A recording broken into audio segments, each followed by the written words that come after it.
আসসালামু আলাইকুম। কেমন আছেন সবাই? আশা করি সবাই ভালো আছেন। আমরা তো মোটামুটি ভালো আছি। আমার ছোট ভাই অসুস্থ। তো গতকালকে হচ্ছে সিরাজগঞ্জ থেকে বগুড়াতে আসছে। তো সেজন্য একটু ব্যস্ত আছি। কোনো ভিডিও আপনাদের সাথে ভালোভাবে শেয়ার করতে পারতেছি না। তো ভাইকে নিয়ে কোথায় গেলাম, কি চিকিৎসা নিলাম, কোথায় ভর্তি করলাম সবকিছু ছোট্ট করে এই ভিডিওতে একটু শেয়ার করব। আশা করি সবাই পুরো ভিডিওটি দেখবেন।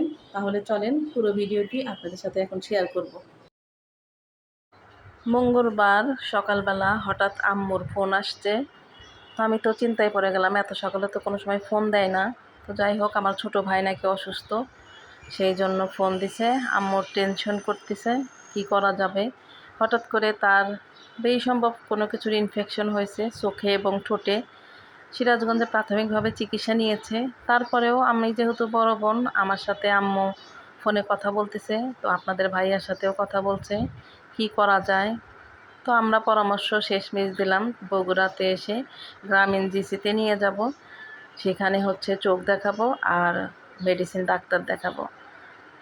সিরাজগঞ্জ থেকে রওনা হওয়ার পরে মোটামুটি 2 ঘন্টা সময় লাগবে। তার আগে আমার বাসায় আমি সম্পূর্ণ প্রস্তুত ছিলাম। আমাকে তো সংসারের সব কাজকর্ম রেডি করতে হবে।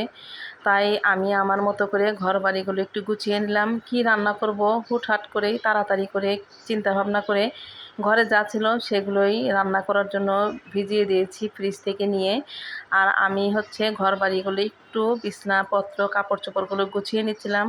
যেহেতু রুগীর সাথে থাকতে গেলে আমি আর ঘরের কোনো কাজই করতে পারবো না, সেজন্য এই কাজগুলো আমাকে 2 ঘন্টার মধ্যেই সব কিছু শেষ করতে হবে এবং তার সাথে সাথে রান্নাটাও করতে হবে। গতকালকে ছিল প্রচণ্ড রোদ আর এতটাই গরম ছিল যে ফ্যানের বাতাসও মনে হয় গায়ে লাগতেছিল না। আমার মনে হয় বাংলাদেশের যে কয়টা জেলা আছে প্রত্যেকটা জেলাতেই একই গরম গিয়েছে গতকালকে। তো গতকালকের এই ভিডিওটি আজকে আপনাদের সাথে শেয়ার করতেছি।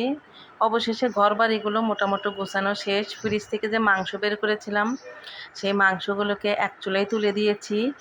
আর মাছ টাছ কিছুই ছিল না, দেখলাম মাংস রান্না করলে আর অন্য কোনো কিছুর দরকার হবে না। ভাবতেছি বুটের ডালটা রান্না করব আর হচ্ছে সাজনার তরকারি আছে, এগুলো দিয়েই মোটামুটি রান্নাটা শেষ করে আমি চলে যাব হচ্ছে গ্রামীণ জিসিতে। কারণ ইতিমধ্যে ওরা রওনা হয়ে গিয়েছে সিএনজি ভাড়া করে। সাথে আমার আম্মু আসতেছে, ভাইয়ের বউ আসতেছে, ভাইয়ের বাচ্চা আসতেছে। তো এর মধ্যেই টুকটুক করে কি রান্না করব, অল্প অল্প করে একটু সুজি রান্না করেছি, একটু লাচ্চা রান্না করেছি।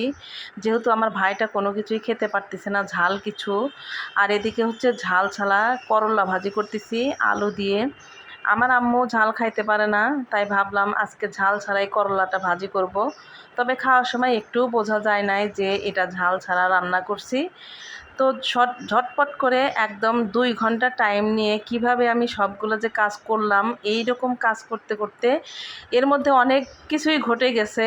আসলে এতটাই গরম আমি অস্থির হয়ে গেছিলাম, সেটা আসলে সব কিছুই তো এই 4-5 মিনিটের ভিডিওতে দেখানো সম্ভব না।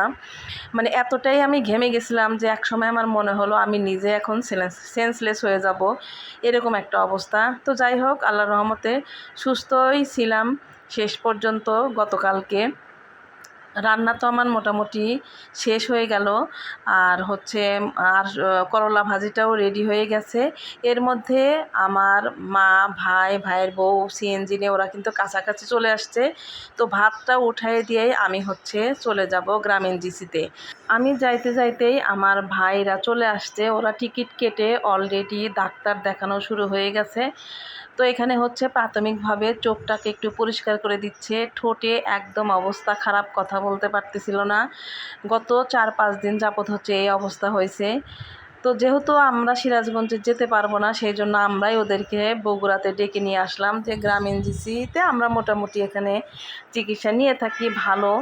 তো সিরাজগঞ্জ থেকেও কিছু চিকিৎসা নিয়েছে। আমার আরেক ভাই ছিল, আরেক ভাইয়ের বউ ছিল, ওরা সাথে থেকে আমাদের বাড়ির সামনে হচ্ছে মেডিকেল ক্লিনিক, সেখানে ভর্তি হয়ে মোটামুটি এই চিকিৎসাগুলো নেওয়ার পরে আমরা আবার বগুড়াতে নিয়ে আসছি। তো গ্রামীণ জিসি থেকে এসে আমরা সবাই একসঙ্গে খেতে বসছি একদম ফ্লোরে। এত গরম সেটা আর কি বলবো, তারপরেও প্রত্যেকটা খাবারই গরম।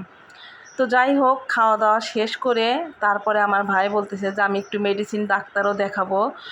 তো মেডিসিন ডাক্তার দেখানোর জন্য আবার যাইতে হবে পপুলারে। খাওয়া দাওয়া শেষ করে আবারও আমরা সবাই চলে আসছি পপুলারে মেডিসিন ডাক্তার দেখানোর জন্য, যেহেতু পপুলার আমার বাসার পাশেই। ডাক্তারের কাছে সিরিয়াল দেওয়া হয়েছে, এখন ওয়েট করতেছি সিরিয়াল অনুযায়ী রুগীদেরকে ভিতরে ডেকে নেবে। তো ভিডিওটি আর বড় করতে চাই না, ভালো থাকবেন সবাই, আমার ভাইটার জন্য সবাই দোয়া করবেন। আজকে এই পর্যন্তই, দেখা হবে নতুন কোনো ভিডিও বা ব্লগে। আল্লাহ হাফেজ।